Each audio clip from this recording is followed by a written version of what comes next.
Hello student, हम लोग अभी एक स्ट्रिंग है। स्ट्रिंग में क्या हो सकता है? वायर भी हो सकता है, कोई फाइबर वायर भी हो सकता है, राइट। कोई फाइबर भी हो सकता है और वायर भी हो सकता है, लेकिन ये दोनों कैसे हों? यूनिफॉर्म होना चाहिए, राइट। तो अगर हम इसकी फ्रिक्वेंसी की बात करते हैं, अगर हम स्ट्रेच स्ट्रिंग कहते हैं, इसका मतलब हमने वायर को खींचा है, राइट। जब खींचेंगे तो क्या होगा? टेंशन प्रोड्यूस होगा उसमें। इसलिए यहाँ पे जो शब्द लिखा जाता है स्ट्रेच स्ट्रिंग, खींच दिया हमने, इसको हमने टच किया तो ये स्ट्रिंग क्या करेगा? वाइब्रेट करता है। और जब वाइब्रेट करेगा तो क्या प्रोड्यूस होगा? फ्रिक्वेंसी होगा।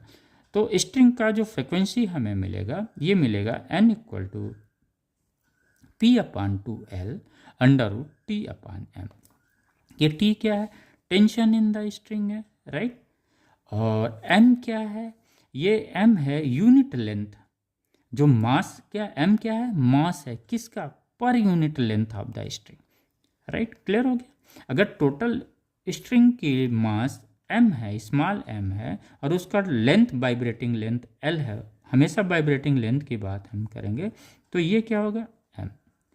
यानी ये m यूनिट लेंथ का मास है किसका? स्ट्रिंग का। तो ये क्लियर हो गया। आइए अब थोड़ा सा हम लोग क्लियर करते हैं मोड ऑफ वाइब्रेशंस का। First mode of vibration, second mode of vibration, third mode of vibration, fourth mode of vibration. तो हम लोग इसको भी क्लियर करते हैं। ये जो P है 1 2 3 4, ये जो 1 2 3 4 है, ये क्या है? ये दिखाता है कि हमारा मोड ऑफ वाइब्रेशंस क्या है। 1 अगर है P इक्वल टू, इसका मतलब फर्स्ट मोड ऑफ वाइब्रेशन। अगर P की जगह हम 2 रखते हैं तो सेकेंड मोड ऑफ वाइब्रेशन। अगर P की जगह हम 3 रखते हैं तो क्या होगा? ये जो फ्रिक्वेंसी मिलेगी किसकी मिलेगी? थर्ड मोड ऑफ वाइब्रेशन की मिलेगी। अगर हम फोर्थ P की जगह रखते हैं तो हमें क्या मिलेगा? फोर्थ मोड ऑफ वाइब्रेशन मिलेगा। यानी N1 N2 N3 N4 ये क्या होंगे? डिफरेंट डिफरेंट होंगे। वो डिपेंड करेगा कि मोड ऑफ वाइब्रेशन है क्या। अगर P इक्वल टू 1 हम रखते हैं तो इसको हम समझते हैं। अगर ये कोई स्ट्रिंग है और इसका होल सेगमेंट जो है 1 है, ये वाइब्रेट कर रहा है कितना हो? सिर्फ 1 सेगमेंट में कर रहा है, तो इसे हम क्या बोलेंगे? फर्स्ट मोड ऑफ वाइब्रेशन बोलेंगे।